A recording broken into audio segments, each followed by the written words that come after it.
What's up, NMP fam? Welcome back to another episode of the Nothing Near Post Show. It's March Madness opening weekend, which is one of the best of the year, but we got to take a minute to get us prepared for another good weekend of college lacrosse. Jumping right into the stories from last week, I'm not touching the Corrigan sports story. It's overdone at this point, but all I'm going to say about it is advertising dollars. All right. I'm not a business guy. Don't have an MBA, but there's that. I'm leaving you with that. Advertising dollars. What the hell happened to UMass at High Point? They got more than doubled up on the road last weekend, and I mean, the only explanation is the Minutemen were doing too much spring break and not enough scouting report or respect. Okay, for the High Pointers. That's a tough one to drop, but we'll see if UMass can bounce back this weekend. We also had 6 in a row for Boston University against the Army Black Knights. The kids these days, they're calling that some king shit. And a regular season sweep for the Terriers over the academies. Okay, got a win at home against Navy and got that Army win. It's their first sweep of those two programs in BU's 13-year existence. So hell of a start to the season for the Dogs. And shout out to Coach Poley, who's been there from the jump. Okay. Other notable results from the weekend. Not going to deep dive into it, but Maryland survives triple overtime against UVA 13-12. Came at a cost, though. With top coverman Will Schaller most certainly done for the season due to a non-contact injury to his knee. After the game, Coach Tiffany had a hell of a spin zone in the post-game presser stating, quote, "This is when we turned the season around. We took a huge step today," end quote. Very bold and strong words, but I guess he has to say that as the head coach to keep his team motivated. But in reality, they have everything in front of them with all their ACC games still to play. But I'd argue at this point that if they don't win the ACC, they're not getting an at-large. They're sitting at 3-4. Their games remaining in order are Utah, Dartmouth, ACC play, and then end the season with Drexel. The Dartmouth game is interesting to me because of the Cavaliers were to make a coaching change. And again, we don't talk about other people's jobs on this show, but if they were to make a coaching change at any point, I have to believe Sean Kerwin, the Dartmouth Big Green head coach, is the first call they make. Certainly UVA had success with him on the sideline, so it just makes sense. And he's been super successful up in the woods. So, keep an eye out for that one. Certainly going to be a lot of storylines around his return to Charlottesville. What else we got? Sacred Heart remains undefeated, and I believe they've covered in their last 5 games. Speaking of covering, Harvard moves to 6-0 with their win in Philly over UPenn, and that was their 6th straight cover. What else? We got Colgate's slide continues. The Red Raiders losing to Patriot League foe Bucknell. And people forget that Coach Lattimore, the defensive coordinator for Colgate, had a coaching stint in Lewisburg at Bucknell. Colgate is now 1-6 overall, 0-3 in league play. And this is following a 2025 campaign in which they won the Patriot League championship. Now, there's one major difference. The Connor brothers are now playing on the banks of the Potomac River, and that will certainly change things in Hamilton, New York, and it has. Sticking with the Patriot League, Lehigh beats Loyola in Baltimore, fueled exclusively by holding the Greyhounds scoreless in the final 20 minutes of the game. I'd say the Greyhounds got scuttered. Coach Scudder, the head coach and former defensive coordinator for Lehigh, had the zone humming in the back half of that game and put up a shutout in the final 20. And then lastly in the Patriot League, because as a friend of the program and former co-host, Coach Bulkin said to me, the Patriot League is drunk. Holy Cross beats Lafayette 11-9 in Worcester after the Leopards had beaten Army the week prior in a huge upset and program-defining win. I think you can consider that the definition of a letdown spot for Lafayette.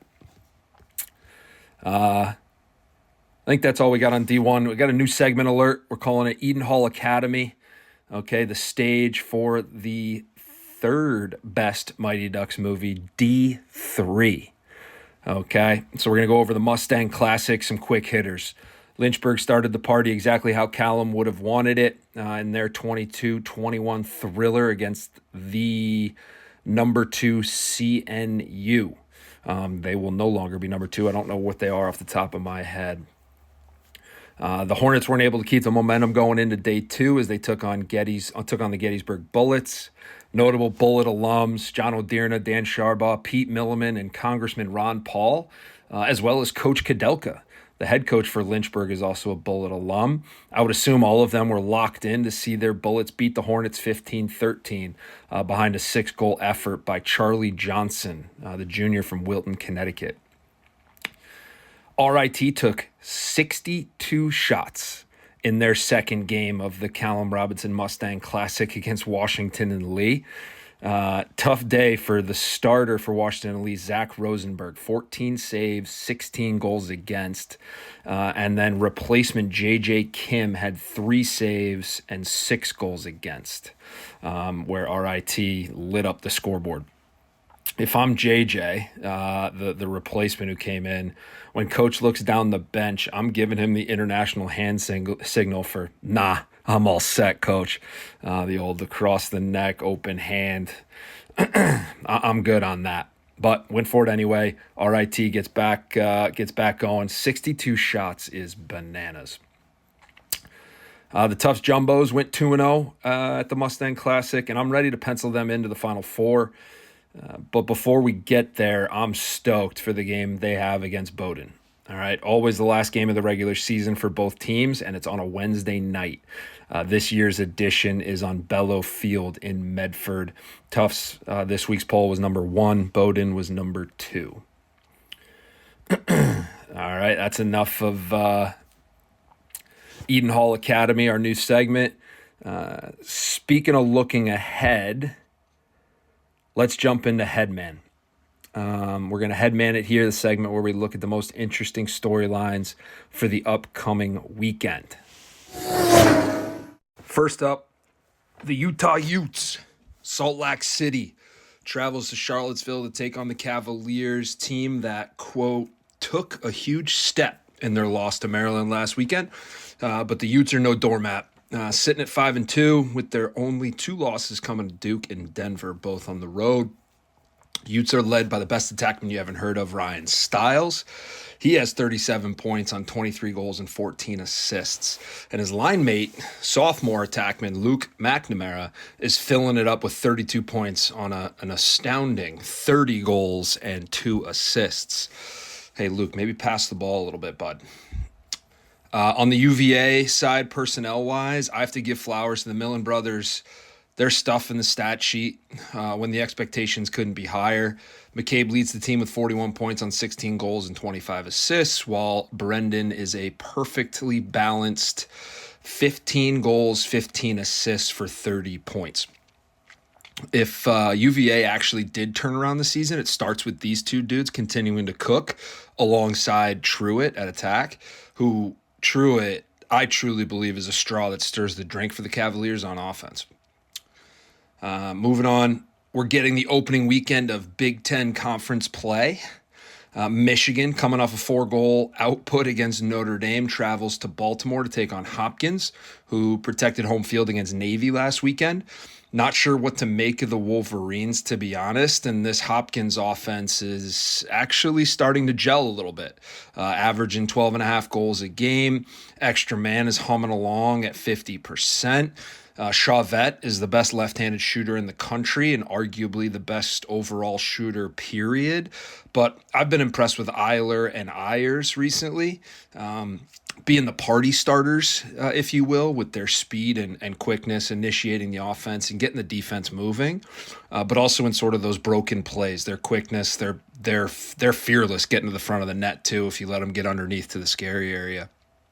And being those party stars, they're opening up lanes for Collison to get downhill and Chauvet to get his hands free. And you can't forget about senior Brooks English, who has 14 assists to go with his 2 goals this season. Overall, the Blue Jays share the ball extremely well. I mean, obviously Brooks with 14 assists on 2 goals, but 64% of Johns Hopkins' goals are assisted. And that's a tough offense to cover no matter what. Coming off their triple OT win, the Terps travel to Happy Valley to take on the Nittany Lions, who are coming off a 10-8 loss to UNC at a neutral site, where they actually Penn State, where they were without leading scorer Hunter Aquino. Aquino has missed the last 2 games for Penn State, so his status will be huge for the outcome in this one. If anyone's got an inside tip on Aquino's status, slide into the DMs, let us know. But as big of a hole as it is not having Aquino, the Terps have a Grand Canyon-sized hole to fill themselves on the back end with Schaller being out. And don't forget, it's a whiteout in Happy Valley. All right, a couple free giveaways, pretty good giveaways at the game if you're out that way. And then lastly, in the Big Ten, you get the Buckeyes heading to the banks of the Piscataway. Rutgers is always sneaky, getting a home win in conference when they shouldn't, but I'm not sure their offense has enough to penetrate this very strong Buckeye defense, even without their top cover guy, Bobby Van Buren. Part of that success defensively has to be attributed to the work at the faceoff X by freshman walk-on Matthew Mayfield from Somers High School. Shout out the Tuskers. Mayfield won a state title with the Tuskers last spring, walked onto this Buckeye team, and here he is with a 60% winning percentage. Rutgers will do all they can to slow him down with their dual threat approach in John Scarelli and Brock Desmarius, 2 of the most Rutgers names of all time. Demarias. Just classic Rutgers names, who are combined sitting at a 53%. We also are getting some Ivy League action here this weekend, continuing. We're getting Cornell visiting the Princeton Tigers. Princeton's 5-1 and coming off a scare in New Haven, escaping with an 11-10 win in the head coach Matt Madelon's home state where he grew up, while Cornell took the belt to Larkin Kemp's Brown Bears in Ithaca. Not even a contest, 12-1 at halftime, if I recall correctly. The best storyline in this one is easy for me, all right? The Princeton senior class has never beaten Cornell. That's a monkey on your back if I've ever heard one.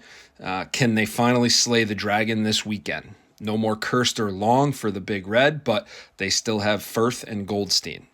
And it could be a mental block for those Tiger seniors. So I hope they aren't out there gripping their sticks too tight. NMP's fired up for this one because we will be boots on the ground in Princeton, New Jersey. So if you're at the game, make sure you come over, say hello. And someone down that way, let Hoagie Haven know that they better be ready for me. I'm coming in hot. Moving on from Princeton, New Jersey, we're gonna take you down to Charlotte, North Carolina. The Hampton Pirates are traveling to Charlotte to take on the Queens Royals, still looking for their first win. That is Hampton, still looking for their first win. And after holding their own in the first quarter at Fairfield last weekend, ending the quarter in a 4-2 hole, they had everyone's attention. All right. Second quarter didn't go so hot, but NNP's here to say go Pirates. All right. In another huge non-conference game, the Army Black Knights head south to Chapel Hill, just a little bit west of Charlotte?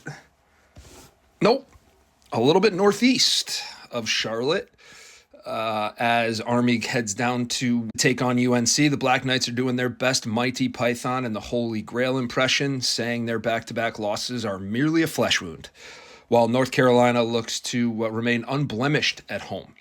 Army has looked off on both ends, even though they have the dudes to do it.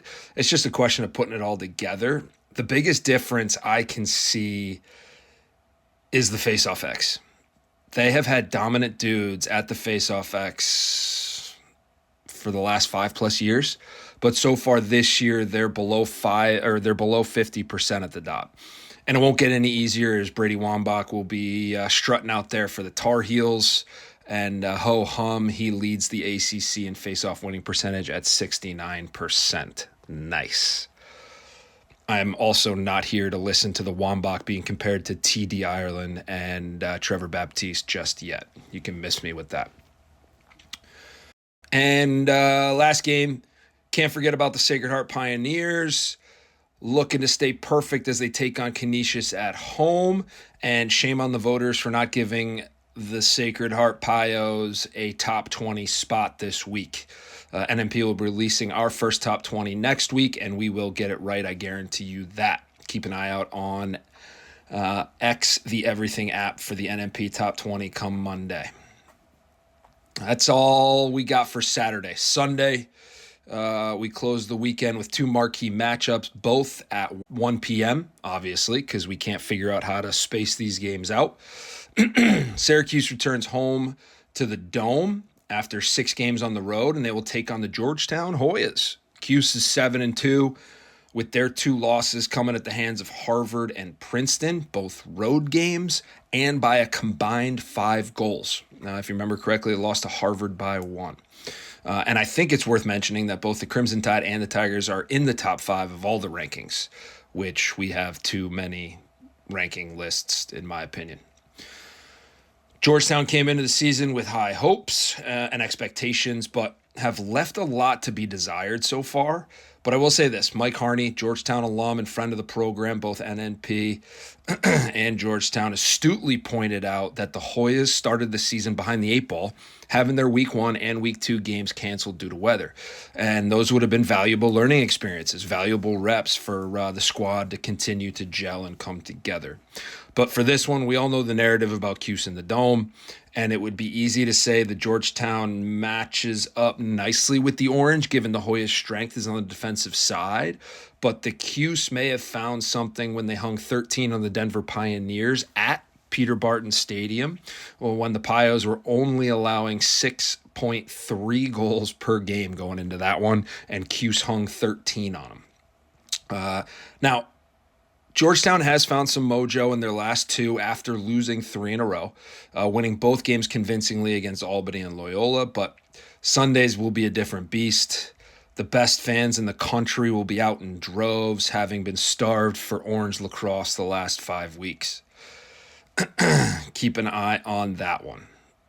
I want to see Michael Leo wake up a little bit. I know he's not the dodging threat that he once was, or if he ever was, but I want to see him get his hands free. The other Sunday tilt is those aforementioned Denver Pioneers visiting Durham to take on the Duke Blue Devils. Denver looking to rebound and build off their strong fourth quarter against the Orange, in which they almost mounted a 5-goal comeback. But this Duke offense is on a different level right now under the guidance of new offensive coordinator this year, Ron Caputo. Granted, they arguably have the easiest schedule in the ACC. They have a scoring margin of 11.6 goals currently, which means that they are beating teams by an average of 11.6 goals every game. They're averaging over 18 goals per game. So once again, that vaunted Pios defense will be put to the test, but Duke isn't just a laser show. Their defense has locked it down, only allowing 6.9 goals against per game, in part due to their man-down unit leading the ACC with a 78% success rate. Again, their schedule has not been what they will see in ACC play, but nonetheless, they have wins over a sneaky good Jacksonville team, a surging St. Joe's team, and the Utah Utes, who are making some noise. Now, we do have to mention that Duke did not have their annual February slip-up, and I'm curious, what does this mean for the second half of their season? Okay. That's all the D1 games we're going to cover. In D3, games to keep an eye on. Bowdoin visiting Wesleyan, Middletown, Connecticut. Bowdoin's 5-0, Wesleyan's 5-1, and this is a huge conference game with playoff seeding implications. That Wesleyan zone better be polished up. The P-Bears are coming ready to fill it up, led by Bowdoin alum offensive coordinator Donald Mullane. We have to mention the undefeated Babson Beavers Ask me about my beaver. Babson led by legend Rocky Batty are 7-0 and head into the weekend with a matchup against Newmac foe, the Springfield Pride. I'm also going to be tuning into the Illinois Tech game as they host Edgewood in Chicago. Shout out to the Scarlet Hawks. Huge weekend for them as they look to build on their momentum after a midweek win over Beloit up in Milwaukee. All right. That's a look ahead. All right. That's our headman segment. And that leaves us to finish up with the gambling corner. All right. To start the gambling corner, crew is hovering right around 58% on our picks so far this year, which you love to see. We're going to kick it off with Rotev, who's leading the team this year at a 61% clip. Rotev has taken Towson -4.5 at Stony Brook, Maryland at Penn State over 22, and he's taking on Sunday Denver at Duke over 22.5. I like that because Duke, I think, is going to fill it up. Then you got In the Crease Al. He's got High Point -1.5 at Delaware, riding the high after that UMass win. He's taken Denver +4.5 against Duke, which I hate. And he's taken Ohio State at Rutgers over 19.5. And then NNP, we're taking Sacred Heart -6.5 versus Canisius at home, continuing to be 8 or moving to 8-0, and I think covering in 6 of their last 6. We're going to take the Pirates, Hampton +10 at Queens. It's coming. The Pirates are back. And then NNP's play of the weekend, Penn State -1.5 versus Maryland in Happy Valley. It's a whiteout. Maryland doesn't know what to do on defense with the giant hole with Schaller out. And I like this number even better when we get an update on Hunter Aquino's status. So that's all we got. That's our gambling corner. Let us know what you think. But I appreciate you all for listening to another episode of the Nothing Near Post Show. Remember, NNP and our team will be at the Cornell versus Princeton game this weekend. So I hope to see some of you all there. And when I do see you there, or if you're watching March Madness this weekend, remember, rule number 1 still applies. Nothing near post. And happy belated birthday to Chloe Humphrey. She turned 21 on March 5th. And also happy birthday to 2 midfield legends, Kyle Harrison and Miles Jones.